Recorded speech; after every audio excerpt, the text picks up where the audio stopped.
Episode 2 of Ralph's Stuff includes the World Science Fiction Convention in Anaheim, California this past August, Lost Package, an experiment in animation, Ed's Turkeys, Rolling Hay, Into the Valley of Fire, that was 110 degrees, Roswell, The Truth, Grendels Knife Factory, Jekyll Island, Georgia, 2003, Foggy Morn, Brushfire, The Coming of the Road, and Pat's Birthday Trip.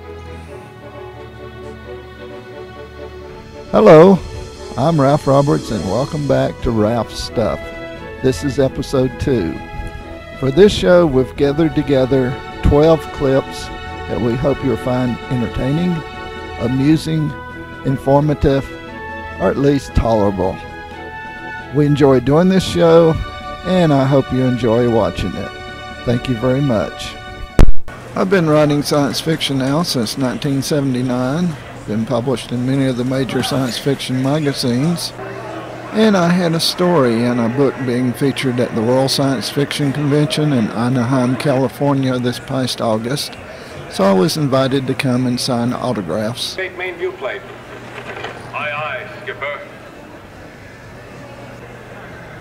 These are some of the displays at the convention. This is Mike Resnick, Hugo and Nebula winning science fiction author, big name in SF, and a longtime friend and mentor of mine. Mike has a lot of fans, a lot more than I do, so he was signing for long lines, but he invited me to sit next to him. And since I have stories in some of the anthologies he's edited over the years, I got to sign a few autographs here also. There were something like 7,000 people attending the convention. It's right across the street from Disneyland, literally.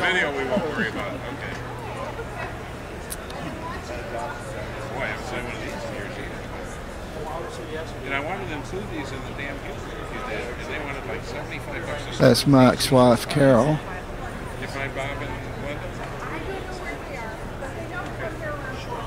Another load of books. They kept coming. For those of you who watched Stargate, they had the Stargate there. I don't think theirs were working quite as well as the one on television, though. Of course, I didn't attempt to go through it. I did put my hand through it. Actually, later that night, they had it backlit with a pattern that looked pretty good. This is on the second day during the signing for Space Cadets, the book that I had a story in. There I am during the signing. Mike Resnick actually edited it as well as had a story himself. I signed something over 300 books. It was very good for the ego, and I enjoyed it quite a bit. Very gratifying that people read my work and enjoy it.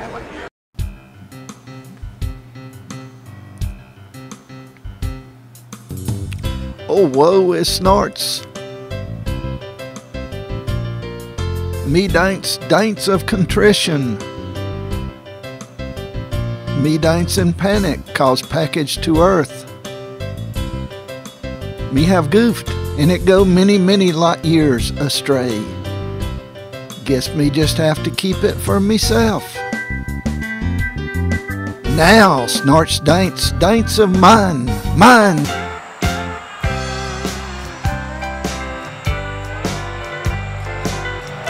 Wonder what them turkeys are thinking, standing there watching the cars go by, just standing in the yard.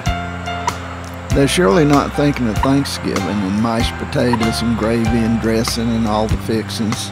I don't think that's what they're thinking about. But what are they thinking about, standing there standing in the yard just watching the cars go by?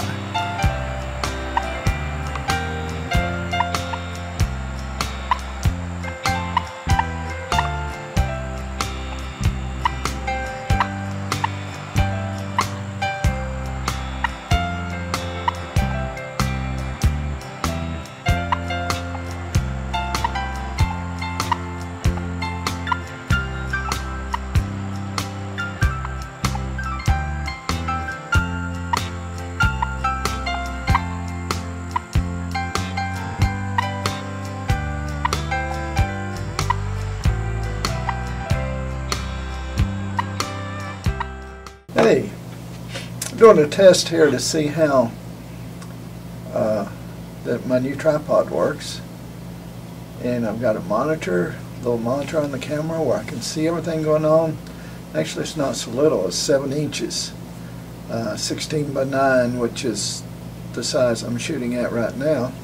And I've gotten the TV mode where hopefully I can do things on the... Hello? Yeah. That was Macon. Okay. You sound like you have somebody with you.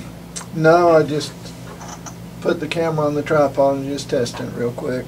So I'm actually on film right now. It's just updating you. Okay. Okay. Yep. Back to the film. Yep.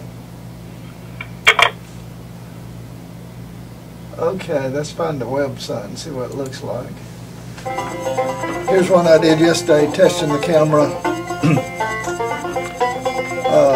Testing the telephoto lens on the camera. On an October winter's evening. Let's try bringing it in a little bit. Oops, that's the wrong way. Building a road. Here's the right way. Housing development going on next year. Do I have to actually change the tripod? Sometimes you actually need a camera operator. DSLR's ability to reach out and grab images. As you can see, that's zoomed all the way out. I'm standing pretty far away from where the bulldozer's working. Okay, let's see.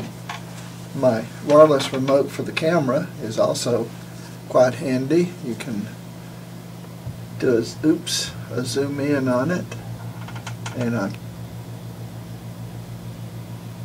works quite well. Okay, so we're going to stop it and see what we got.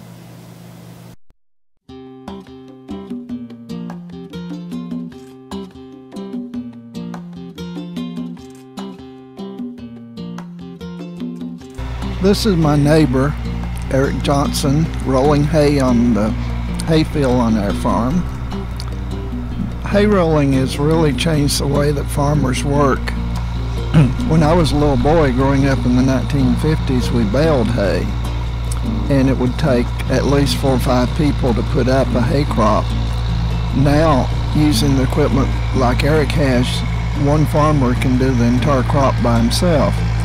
You cut the hay, you rake it into rows, then you run the hay roller over it, and it makes these big rolls of hay. And then you use the prongs on the front forklift of the tractor to lift the rolls and carry them to your barn or put them on a truck or whatever. But it just takes one person, which is a massive decrease in labor. Of course, hay baling, which was around for 50 or 60 years, was a revolution in itself, because before that people had to stack hay loosely around hay poles and make big haystacks.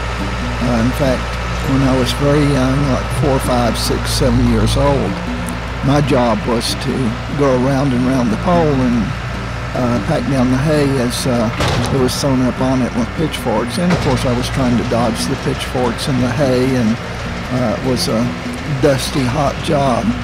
So technology marches on in farming as in everything else. And Eric's done a very good job on this crop. Thank you. Last month, Pat and I visited Nevada's Edify State Park. To get to the park, you go north from Lake Mead, what little water there is in the Nevada desert, through what my brother-in-law likes to call the ugly part of the Nevada desert, but it gets quite beautiful later on. This particular part we're going through here is rather desolate. But off in the distance we start to see some red rocks. The red rocks, of course, are sandstone. This is an oasis. We know it was an oasis in the desert because the sign read, "This is an oasis." I left this part in. It's a bit jerky, just to show you how rough the road was going out through the desert. But soon we're getting into the beautiful red rock country. That's actually sandstone. And we're now in the Nevada State Park, the Valley of Fire, and approaching the Visitor Center.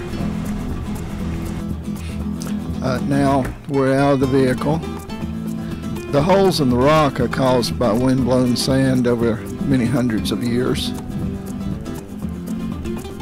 My brother-in-law Chuck. And that's me with the big floppy hat to protect me from the sun.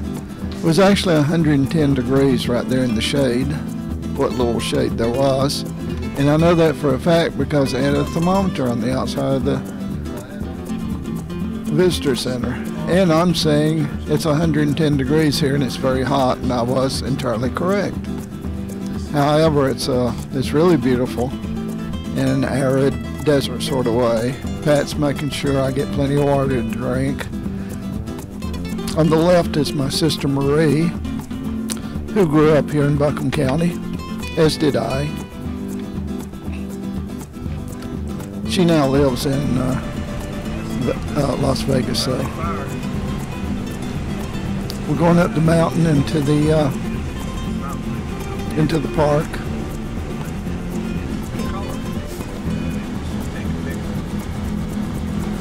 And this was on a weekday, but even on weekends, not a whole lot of people go to the park. Not too many people know about it.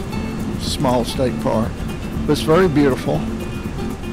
And despite its isolation, people have actually lived here for many thousands of years. The various cultures of Native Americans and cattle rustlers later on and so forth. Out of the vehicle again, doing a panorama to show you the vastness of the country. The sandstone, of course, was formed by oceans millions of years ago, where sand was actually pressed into, under so much pressure it became rock.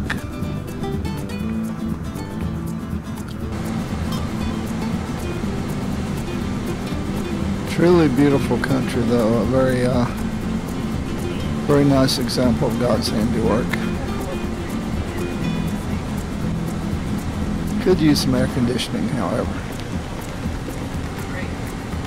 We're going down into a draw now, and of course, the few times it does rain in the desert, which obviously this is not one of those days, sudden flash floods can make going into areas like this quite dangerous.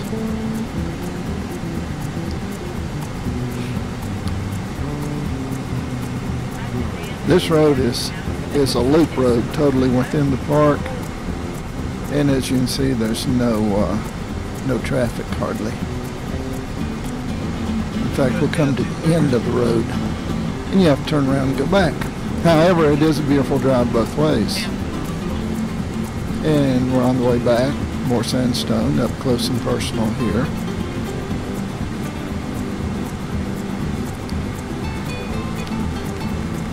Holes in the rock again caused by wind-blown sand, eroding it over hundreds of years. Dip.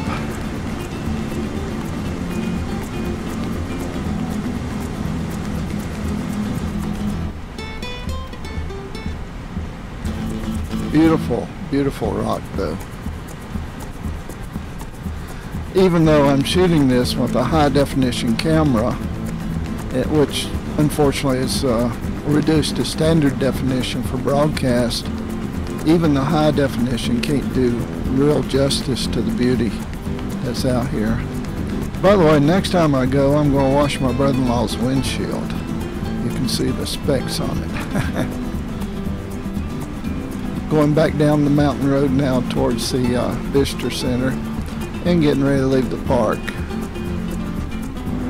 We're leaving the park now, and I highly recommend you visit. It's truly beautiful, a wonderful experience.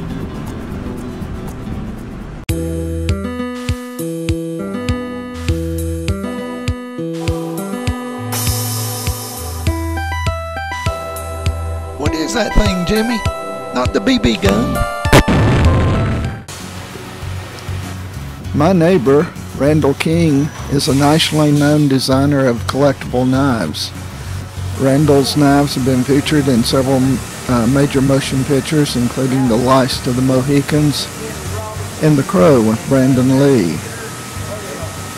Grendels Knives have become so sought after by collectors that he started his own knife factory here in Buncombe County with some quite sophisticated computer-controlled machining equipment, and he actually makes his own knives literally from the metal blank all the way up through the entire process.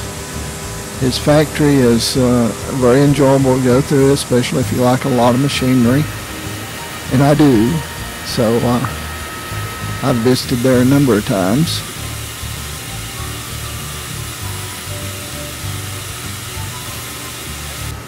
Those are some of the knives in progress.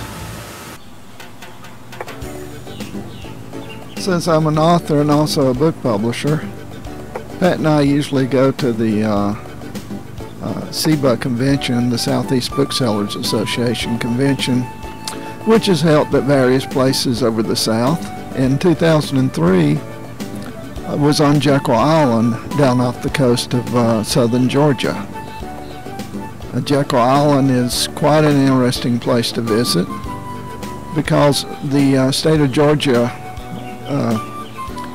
got control of it in ownership early in the 20th century, so it hasn't been developed, or I should say overly developed, like many of the other Georgia Sea islands and the coastal islands of North and South Carolina as well. So it's really one big state park, but with a convention hotel on it and a few other things. There's me looking at the ocean. We don't get to see the ocean much up here in the mountains, you know, so it's fascinating to visit. Wouldn't want to live on the ocean. It's too dang flat, as they would say around here, but it's nice to go and to see the water. And there I am, pointing out that there are waves on the ocean. We know there are waves, Ralph. Yep, but it was fun.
This clip is a tribute to the West Buncombe Volunteer Fire Department.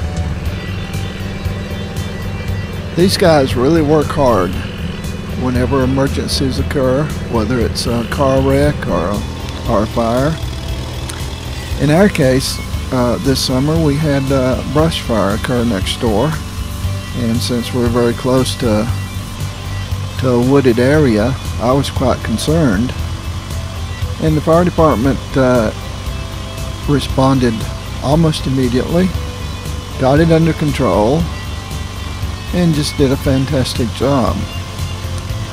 So our hats off to the guys who ride around in the big red trucks and spray water on flames, because they do an excellent job. Thanks, guys.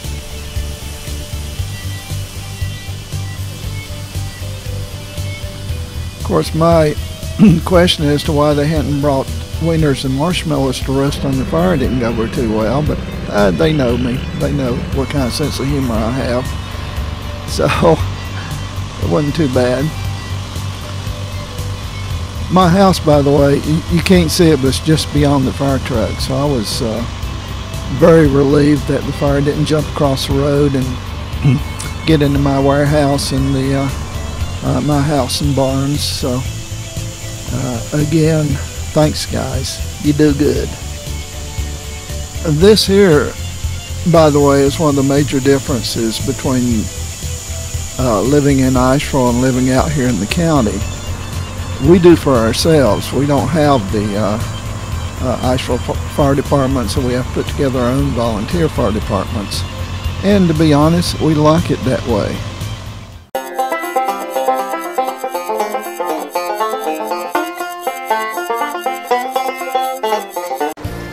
It's dark and cold on an October weather's evening, but the heavy equipment operator is still working, building a road on the new housing development going in next to our location.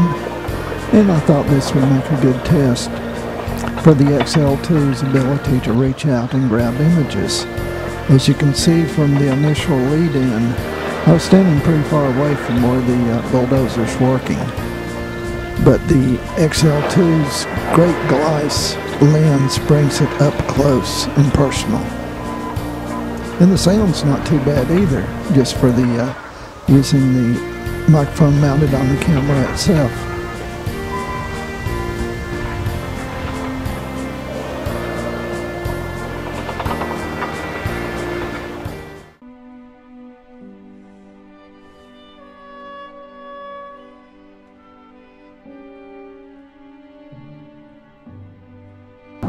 Here we are on I-40 near Canton, North Carolina, August the 19th, 2005. It's a Friday afternoon. Pat's birthday is the next Sunday, August 21st, so we decided to take a weekend trip down to Chattanooga, which is about 250 miles from Asheville. No particular reason, we just decided to get away for a couple of days. Mountains are pretty, we're having a nice drive, and as you can see, it's very scenic.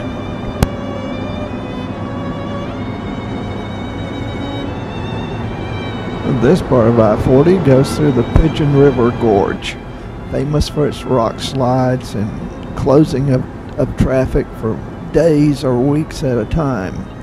Luckily, we saw no avalanches, but we did go through a tunnel.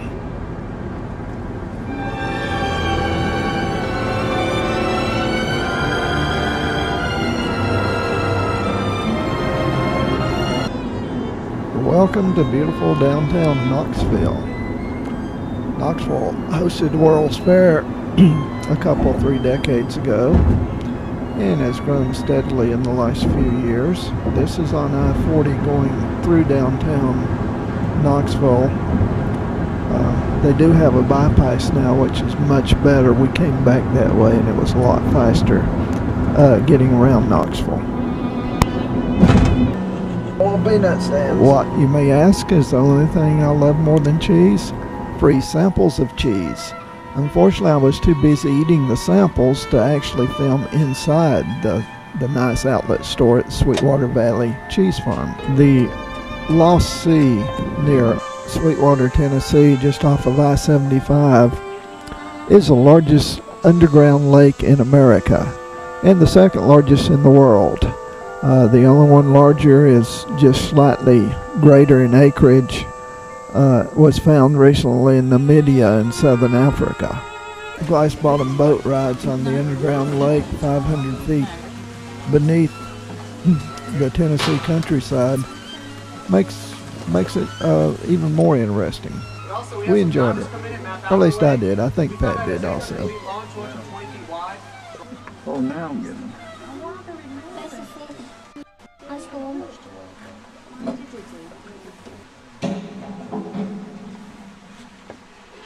He's gonna feed him. There you go.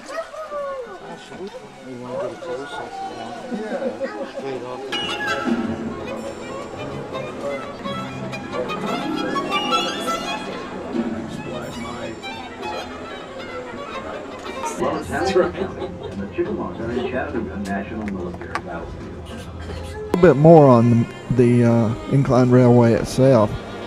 I mentioned earlier it reaches a 72% grade. I was incorrect. According to their website, it's actually 72.7% grade, which makes the incline the steepest passenger railway in the world. Not just in America, but in the world. During the Civil War, there was a battle fought on the top of Lookout Mountain. We visited the museum and looked at some of the old cannons. This is me with one of the cannon. It was so steep up on the mountain that when the Confederate forces were firing down at the Union forces, they had to depress the muzzles of their cannons so much that the cannonballs actually rolled out before they could fire them, which accomplished the same thing. The cannonballs did go down towards the enemy, but of course they could duck them a lot better that way. Go to ralphwroberts.com to see this show again.